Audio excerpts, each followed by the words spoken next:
할렐루야. 지난주인가 전화가 왔어요. 완도에서 목사님이 전화가 왔는데, 목사님 전도용품 좀 소개해 주십시오 하고 했더니 이러저런 것들을 소개를 했는데, 목사님 그것은 조금 어렵겠습니다 이렇게 하시더라고요. 그래가지고 목사님 저희 교회에서 건빵을 후원해 드리겠습니다. 건빵 하나에 175원 됩니다. 175원입니다. 한 봉지에 그 175원짜리 건빵을 이제 쿠팡에서 이렇게 주문해갖고 거기다가 보내드렸는데 너무나 감동해 하셨습니다. 얼마 되지도 않는데, 그리고 거기다 붙이는 스티커까지 제작을 요청해갖고 거기다 이제 보내드렸습니다. 너무나 행복해 하시고 너무나 잘 쓰겠다고, 귀한 섬김에 감사하겠다, 감사하는 그런 소식을 듣고, 우리 꽃동산교회 우리 성도님들의 그 땀과 그 귀한 헌신으로 맺어진 열매거든요. 그래서 우리 교회가 작은 교회, 그래도 큰 교회는 아니지만 그래도 저런 시골 교회를 전도할 수 있는데 도울 수 있다는 것에 얼마나 감사한지. 저도 개척하면서 늘 도움만 받고 살았었거든요.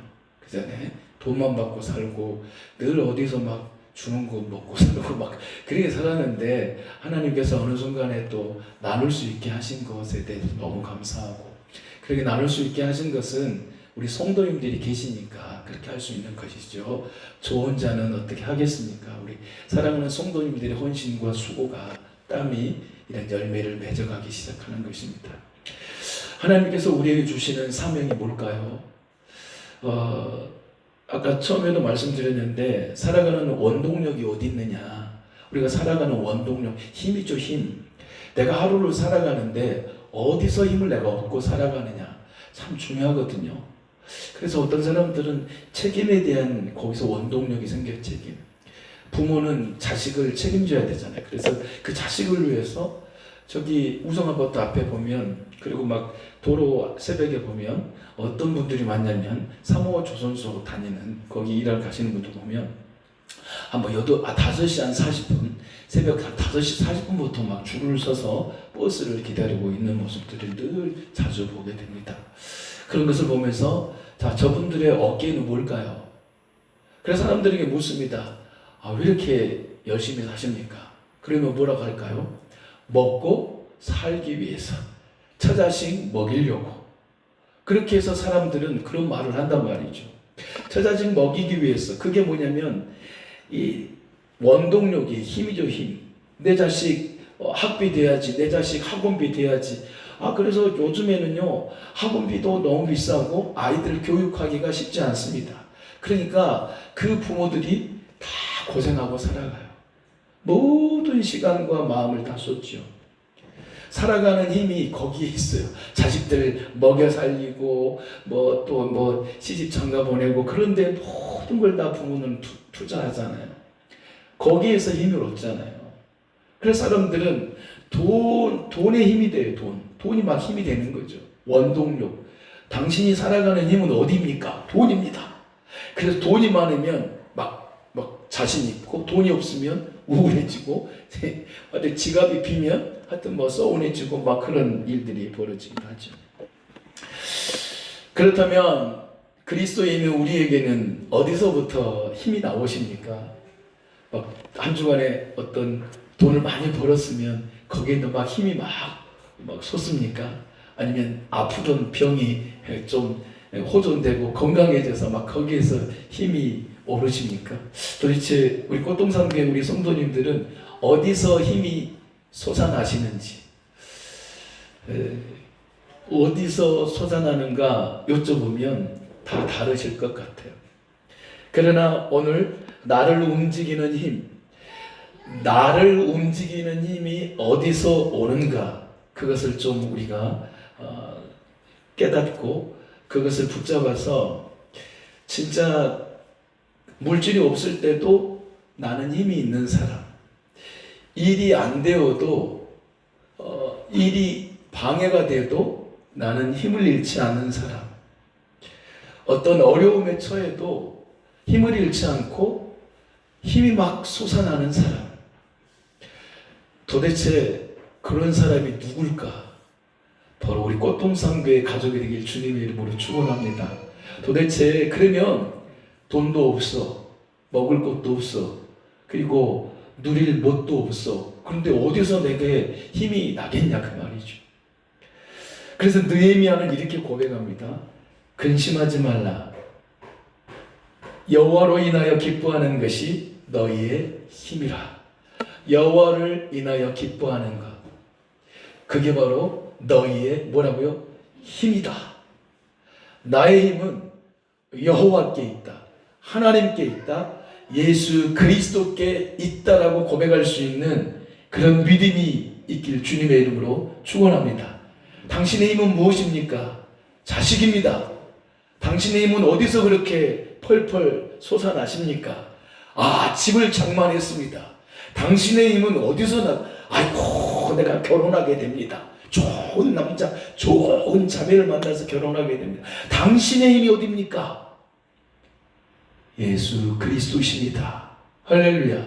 이 고백이 우리의 삶에 터져 나오길 주님의 이름으로 축원합니다. 샘솟도 다다는 그 말 들어보셨죠? 샘솟도 다다. 예수 그리스도로 말미암는 기쁨이 우리의 심령 속에 샘솟길 주님의 이름으로 축원합니다. 내가 살아가는 힘이 어디서 오느냐? 살아가는 힘, 진짜 우리 고민을 해봐야 될 것입니다. 나를 움직이는 힘이 도대체 뭐냐고요? 능력이냐? 상황이냐? 상황에 따라 힘이 달라지죠. 좋은 상황이 되면, 그리고 내 자식 예를 들면 회관에 갔어요. 회관에 갔는데 시골을 내로 자식 자랑하잖아요. 근데 자식 자랑할 수 없는 사람들이 있어요. 그러면은 그 사람들의 힘은 어디서 나겠어요? 근데 다른 사람들은 막 이렇게 저렇게 이야기를 할 때 할렐루야, 너 이현이 아까 못 들었죠? 너 이현이도 새소식반 했으면 좋겠어요. 오늘 본문에 보면 강권하시도다. 강권하시다. 강권하다는 말은 완전히 그냥 쌓여서 내가 오도 가도 못하는, 꼼짝 못하는 그런 상황입니다.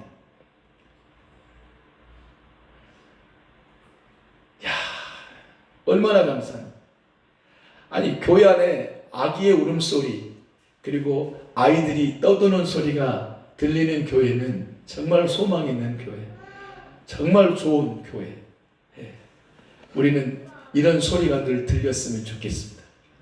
세상에 찌들려서 소리치는 아우성이 아니라 저런 어린아이의 막 소리들이, 울고 서로 싸우고 애들끼리 그런 소리, 아웅다웅하고 뛰고 돌아다니는 그런 소리가 얼마나 교회마다 사라지고 있는지 모릅니다. 주일학교가 사라지기 시작했어요. 주일학교 없는 교회들이 정말 많아요. 시골은 아예 없습니다. 도시 교축교회도 어린아이 있는 곳이 있는데 거의 없습니다. 70%인가가 주일학교가 없다는 거예요. 없어지고 있어요. 왜요? 아이들도 없어요. 낳지도 않아요. 또 못 나기도 해요.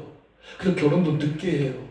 이런 모든 사회적인 모든 그런 사람들의 그런 현상들, 그리고 그런 변화들 때문에 자녀들이 많이 안 낳았어요. 그래서 그 해남 삼산 중앙교회 갔었는데 한 어머니, 거기 다 두 분 다 아까 활짝 웃는 모습들이 있었는데요. 그분들이 다 예수님 영접했단 말이죠. 예수님 영접했는데 서로 이야기 나누다 보니까 한 분은 이렇게 말을 하더라고요. 자녀분이 몇 분이세요? 자녀가 어떻게 되세요? 여쭙더니 4개래, 4개. 1개, 2개, 3개, 4개. 그래서 이 어머니는 4개로 개수로 표현해요. 1개, 2개, 3개, 4개, 4개. 그러시냐고. 저는 6개다고. 또 다른 어머니들 갔어요. 그분 이야기하면서 자식 이제 또 나중에 몇 개예요? 했더니 5개라겠나? 3개, 4개 하여튼 그렇게 말씀하셨어요. 그래서 저는 6개예요. 6개. 그분들이 다 예수님 영접하게 됐는데요. 여기를 보면 여기 사진에 여기 사진이 안 나왔네. 더 뒤에 내놨나 봐요. 오늘 본문에 보면 이제 강권하시다라고 표현하고 있습니다. 강권하시다, 강권하시다. 한번 읽어보겠습니다. 권유하다가 아니에요. 한번 해보실래요? 전도 해보실래요? 전도 한번 해봤으면 좋겠어요. 아이고, 전도하기 어렵죠. 아이고, 얼마나 힘드세요? 아니, 직장 생활하기, 애들 돌보기, 진짜 좀 힘드시죠. 전도, 아이고, 좀 한번 생각해 보세요. 이게 뭐예요? 권유 같은 말이야, 권유. 미안해가지고 어쩔 줄 몰라서 저 성도님에게 짐이 될 것 같아. 바쁘고 한순간도 눈코 뜰 새 없이 막 바쁜 그 성도님에게 예를 들면 전도 한번 해보실까요? 할 수 있는 자신 있는 목사님들이 얼마나 계실까. 근데 권유하죠. 사람들은 권유하기를 원하시거든요. 권유해요. 성도님도 아유 집사님 한번 이 일 한번 해보시면 어떨까요? 이렇게 하는 걸 좋아하지. 집사님 이거 좀 부탁할게요. 좀 하세요. 좀 해줘야지. 집사님이 하셔야지. 이렇게 하면 기분이 약간 서운하죠. 서운이 뭐예요? 서쪽에 뜬 구름이거든요. 그럼 아무것도 아니에요. 구름은 사라지는 거예요. 서운하면 안 돼요. 교회 생활, 믿음 생활 하면서 서운하면 진짜 서운해서 결국 오해하고 이해 못하고 오해해서 그냥 삐지고 막 구속으로 들어가고 그렇게 되는 거거든요. 우린 때로는 서운한 말 듣기도 할 수 있어야 돼요. 근데 이 강권이라는 말은 이렇게 서운하게 할 수 있는 거예요. 한번 읽어보세요. 완전히 어떻게 되고요? 포기하다. 그리고 양쪽에서 꽉 조여와서 다른 길로 빠져나갈 수 없게 만드는 게 이게 강권입니다. 주님도 너희가 강권하여 데려가라 이렇게 말씀하셨거든요. 강권이라는 게 꽉 조여주는 거예요. 빨래 짜듯이 꽉 짜잖아요. 오늘 시금치 나물 청년들 주려고 시금치를 보셨어요? 시금치 나물 키웠는데 그걸 꽉 짰어요. 꽉 짜요. 근데 약간 물기가 있어야 돼요. 근데 요즘 시금치 덜 맛있어. 겨울 시금치가 진짜 맛있더라. 이렇게 꽉 조이는 것이죠. 이게 강권입니다. 한번 쪼여봅시다. 이제 한번 이렇게 한번 쪄봐요. 시작. 강권하다. 시작. 강권하다. 슬슬하면 안 돼요. 만약에 걸레를 짜더라도 걸레는 어떻게 짜요? 꽉 짜잖아요. 꽉. 물이 너무 많이 있으면 안 돼요. 어느 정도만 있게 하면 되는 거예요. 꽉 짜는 거죠. 이게 강권이에요. 어떻게 하고요? 꽉 조여매는 거예요. 그래서 저는 참 어려운 일이 뭐냐면 그 수도 고치는 거 진짜 어려워요. 너무너무 힘들어요. 그리고 변기 고치는 거, 변기통을 제가 여기는 여기 기술자가 있지만 저쪽에 있을 때 변기통을 2개 다 놨어요. 제가. 근데 얼마나 힘들었는지 몰라요. 왜냐면 변기통을 잘 이렇게 맞춰야 되거든요. 이렇게 잘 돌려야 돼요. 나사를, 이 너트를 잘 돌려야 되는데 잘못 돌리고 그 방수, 그 비닐, 이 테이프를 잘 해갖고 잘 돌려야 그 물이 안 새야 되거든요. 이 수도는 물 새면 안 되는 거예요. 한 방울도 새면 안 돼요. 그리고 뭐 조금 후에 다 조여놨어요. 근데 나중에 10초 후에 조금 물이 고요. 이것도 안 돼요. 물은 그곳으로 계속 타고 흘러요. 그래서 물은 그 수도는 어떻게 되냐면 꽉 조여야 합니다. 정말로 그게 어렵더라고요. 전기도 어려워요. 전기도 어려워. 전기. 다른 건 하지 몸으로는 할 수 있어요. 그래서 여기 다 뜯을 때 제가 손수 다 뜯었어요. 다 뜯고 상처도 있고 막 그렇게 했겠지만 몸으로 할 수 있는 걸 할 수 있어. 그래서 열심히 우리 성도님들이 청소하러 오신다 하면 너무 힘들잖아요. 허리도 아프시고 하루 종일 또 일주일 내내 이렇게 세상에서 또 일하시고 직장 다니시고 사업하시고 하니까 저는 그런 마음으로 해요. 우리 성도님들은 좀 쉬게 하시고 그래서 이 청소를 하는데 혹시 청소하고 싶으신 분은 조용히 저에게 말씀해 주세요. 혹시 저 청소하고 싶어요. 조용히 말씀해 주시면 제가 다음에 시간을 알려드리겠습니다. 그래서 저는 그런 마음 들었어요. 물론 다른 교회들은 막 시킨대요. 구역별로 그리고 가정별로. 그래서 이 가정은 토요일 이번 주, 이 가정은 뭐 그 다음 주, 뭐 우리도 다음 해야 뭐 그렇게 한번 해봐야 될까. 왜냐면 이현이도 이제 그 막 걸레 갖고 와먹고 이제 내년이 되면 이현이도 서현이도 서현이 청소할 수 있죠. 입을 열어요. 서희 청소할 수 있죠. 다음에 교회 청소 한번 해보세요. 입을 어머니 우리 집사님 막아버렸어요. 전혀 지금 말을 안 하고 있어요. 말을 자유를 주셔야 되는데. 우리 소연이도 이제 만 4살, 5살 됐죠. 청소할 수 있는 거예요. 어떻게 청소요? 아니 그냥 시키면 그대로 하면 되는 거예요. 이거 가져와, 저거 가져와면 되죠. 그래서 내년에는 한번 그렇게 해봐야 되지 않을까, 그런 생각을 해보게 됩니다. 아니 목사님 아직도 청소해? 이런 분들이 간혹 있어요. 저 청소하죠. 뭐 하고 있어요? 청소하고 있는데요. 그럴 때가 여러 번 있었습니다. 걸레는 꽉 짜야 되듯이 하나님께서 우리에게 뭘 강권하실까요? 권유가 아니라고 했잖아요. 완전히 포유된 거예요. 꼼짝 못하는 것입니다. 에레미야가 꼼짝을 못했는데 어떻게 꼼짝을 못했냐면 이렇게 합니다. 내가 다시는 여호와를 선포하지 아니하며 그의 이름을 말하지 아니하리라. 왜 이런 상황이 있냐면 에레미야는 지금 이 멸망할 겁니다. 멸망할 겁니다. 회개하십시오. 하나님께로 돌이키십시오. 하나님께로 돌아오십시오. 이렇게 강력한 메시지를 전했더니 수많은 사람들이 에레미야를 핍박하고 결국 막 구렁텅이에 빠뜨려버리고 굉장히 힘들게 했어요. 그러니까 에레미야 마음속에 너무 힘든 거예요. 환난과 박해가 너무 힘들었어요. 그래서 그의 마음속에 이런 마음을 가진 거예요. 하나님 나 이거 못하겠습니다. 그렇게 하려고 마음을 먹었는데 어떤 마음이 들었어요? 그의 이름 예수 그리스도 복음을 전하지 아니하면 나의 마음이 불 붙는 것 같아서. 불이 붙는다는 것이죠. 불 붙으면 어떻게 돼요? 죽는 거잖아요. 불 붙으니까 어떻게 해야 돼요?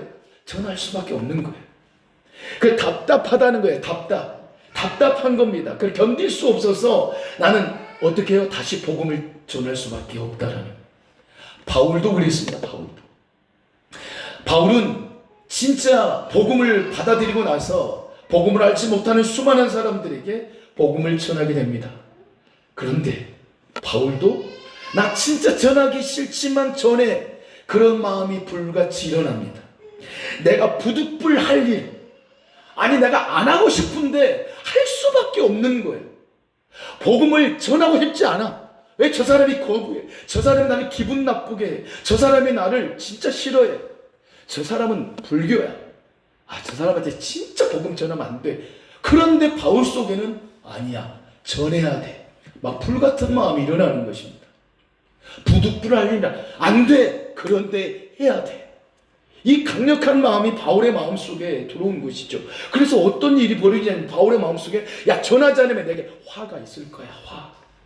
화가 뭡니까? 저주입니다. 저주. 내가 복음을 전하지 않으면 내게 저주가 있을 거야. 이 정도로 고백을 하는 것이죠. 도대체 왜 그런 고백을 할 수 있을까요? 그것은 바로 이것입니다. 대신하셔서 우리 주님이 대신 우리를 위하여 죽으셨기 때문에 이 죽으심의 복음이 그들의 심령 속에 불릴 듯하게 한 것입니다.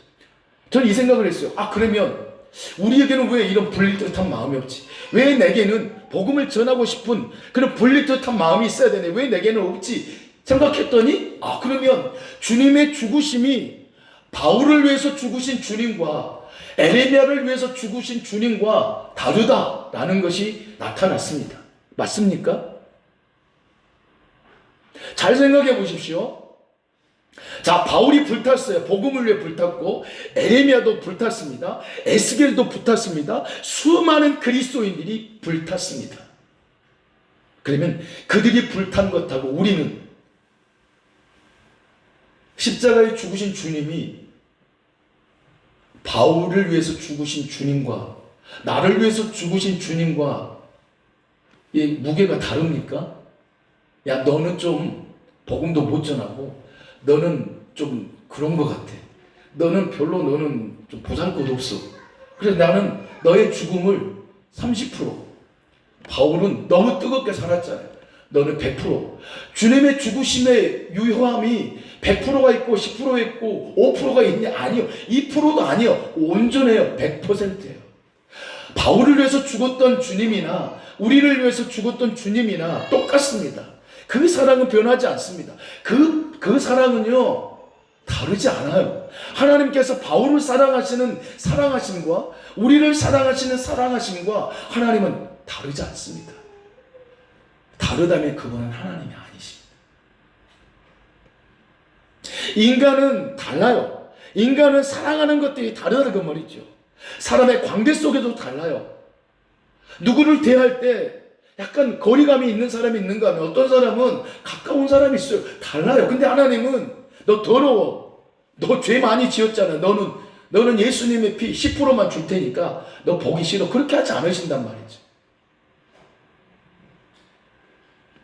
하나님께서 우리에게 베푸시는 사랑은 온전한 사랑이었어요. 100%예요. 1% 0.000001% 부족한 사랑이 아닙니다. 100% 온전한 사랑을 우리에게 해주셨어요. 그게 십자가의 죽으심이에요. 다르지 않습니다. 에레미야를 위해서 죽었던 그 예수 그리스도 다르지 않습니다. 바울을 위해서, 베드로를 위해서.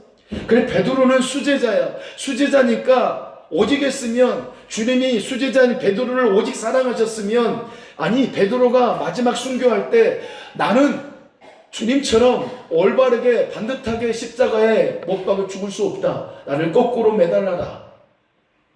도대체 베드로를 위해서 죽으셨던 주님과 나를 위해서 죽으셨던 주님과 다를까요? 같습니다. 그러면 도대체 왜 베드로는 불이 붙고 에레미야의 심령은 불이 붙고 바울의 심령 속에는 복음을 전하지 않으면 화가 있을 정도로, 그래서 나는 화받지 않기 위해, 저주받지 않기 위해서 나는 복음을 전해, 이 정도의 각오가 있었겠냐 그 말입니다. 대신했다 그 말은 이 세상의 가장 위대한 단어지요. 우리를 대신하여 죽으셨어요. 그분이 하나님이십니다. 하나님께서 바울을 위해, 바울만을 위해 죽으시지 않으셨습니다. 하나님이신 예수님께서 위대한 믿음의 사람들만을 위해 죽지 않으셨습니다. 바로 우리를 위해 죽으신 거예요. 그 죽으심은 동일합니다. 우리 주님은요, 동일하세요. 주님의 사랑은 동일합니다. 절대로 우열이 없습니다. 주님의 십자가의 그 사건은 우열이 없어요. 돈과 명예와 권력과 가지고 있는 것, 지위와 지식과 세상에서 말하는 그 원동력이 가장 힘이 센 그런 사람들, 대통령, 권력자들, 그들을 위해서 죽으신 주님과 저 말단 끝에 살아가는, 저 목포에 살아가는, 꽃동산교에 살아가는 우리 성도님들의 위해서 죽으심과 똑같습니다. 그것이 바로 하나님의 사랑인 것입니다. 하나님의 사랑은 변함도 없을 뿐만 아니라 동일하신 겁니다. 주님의 그 죽으심으로 말미암아 우리가 하나님께서 우리를 사랑하셨다고 확증하고 있는 것입니다. 로마서 5장 8절 한번 읽어봅시다. 시작. 우리가 아직 죄인 되었을 때 그리스도께서 우리를 위하여 죽으심으로 하나님께서 우리에 대한 자기의 사랑을 확증하셨느니라. 우리를 위하여 대신하여 죽으셨습니다. 우리를 위하여 대신하여 죽으셨습니다. 왜요? 우리를 하나님께로 인도하시려고 대신하여 죽으신, 베드로전서 3장 8절에 이렇게 말씀하는 것입니다. 사랑하는 성도 여러분, 주님의 사랑은 공평합니다. 주님의 사랑은 누구에게나 공평합니다. 그러면 왜 바울이 죽기까지 복음을 전했을까요? 왜 에레미야가 그렇게 핍박받고 환난받고 고통받는데 하나님의 말씀을 전하지 않고는 견딜 수 없는 마음이 있었을까요? 그것은 구원하신 하나님의 은혜가 너무 크게 여겨졌기 때문입니다. 자기의 생명도 그 고난과 그 고난과 바꾸는 것이죠.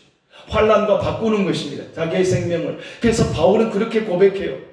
나의 생명조차도 조금도 귀한 것으로 여기지 아니한다. 복음을 전하는데, 은혜의 복음을 전파하는데 나는 내 생명조차도 조금도 귀한 것으로 여기지 아니한다라고 사도행전 20장에 그렇게 고백하고 있어요. 그리고 바울은 그렇게 합니다. 나는 성령에 매여 예루살렘으로 가는데 예루살렘에서 어떤 일을 당하는지 나는 몰라. 그러나 환난과 박해가, 나의 죽음이 거기는 기다리고 있어. 그러나 나는 이 복음을 위해서 살아가는 이 생명 나는 아끼지 않을 거야 하면서 담대하게 바울은 복음을 전할 수 있었습니다. 도대체 바울이 받았던 주님의 죽으심과 우리가 받았던 주님의 죽으심과 도대체 무슨 차이가 있길래 그들은 목숨을 버리고 그들은 그 핍박 속에서 예수 그리스도를 부인하지 않고 살 수 있냐 그 말입니다. 그런데 하나님의 사랑이 다른 거 아닌가요? 우리의 삶을 보면 하나님의 사랑이 다르다고 생각하지 않으세요? 바울에게 베풀어 주셨던 십자가의 그 사랑과 나에게 베풀어 주셨던 그 십자가의 사랑이 다르기 때문에 하나님의 말씀을 읽어도 지루하고 예배를 드려도 지루하고 예배 1시간 드리는 것이 너무너무 힘든 것, 이건 하나님이 우리에게 사랑하심이 도대체 바울에게 베푸신 사랑과 우리에게 베푸신 사랑과 다른 거 아닌가요? 다른 거죠? 다른 거 아닙니까? 내가 누구인가 1,000만 원의 빚을 졌어요. 그런데 어떤 사람은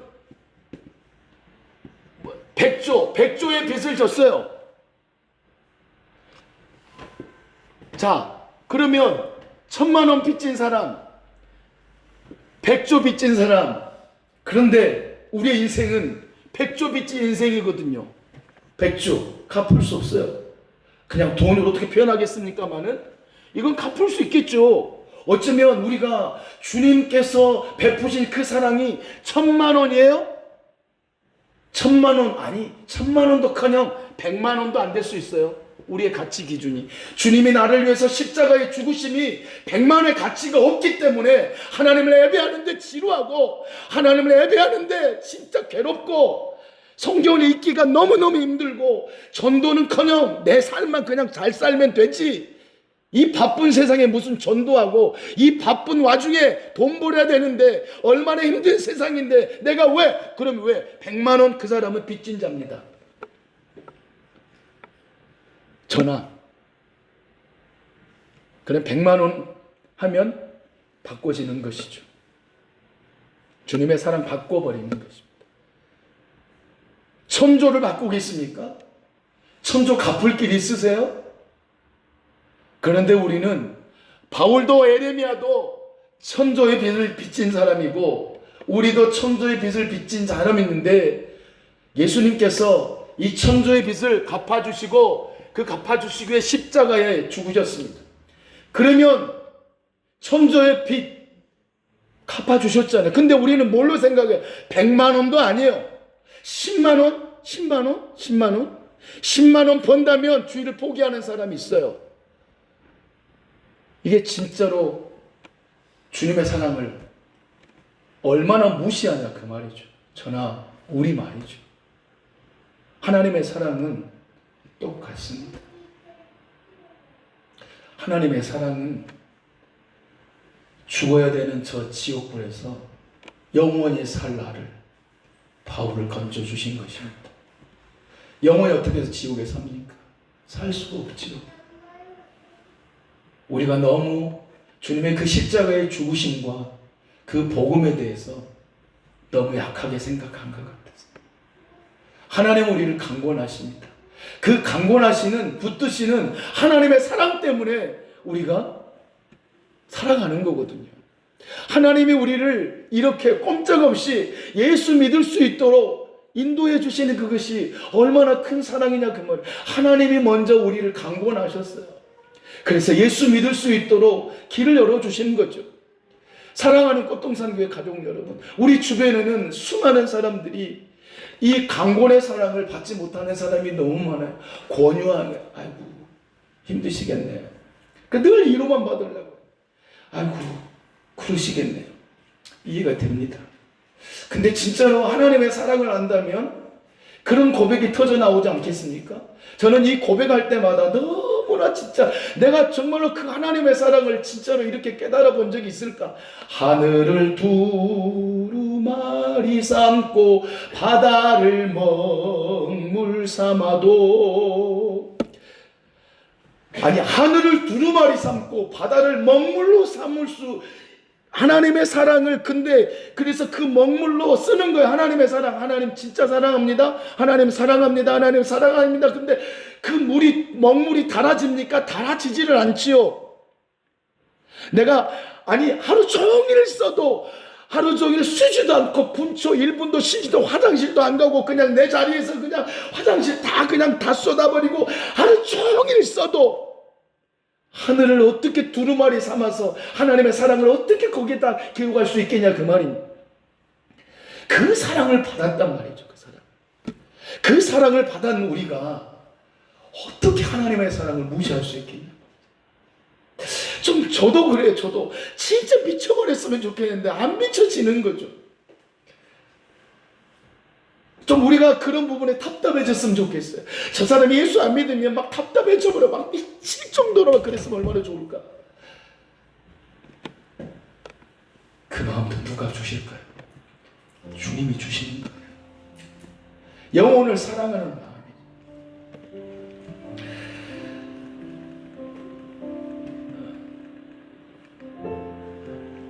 여기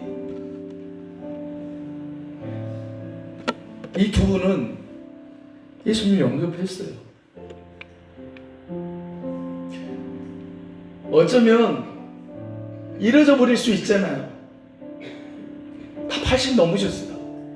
다 아프고. 근데 만약에 복음을 듣지 못해서 이 땅에 그냥 병들어서 나이가 들어 100세 죽으면 뭐합니까?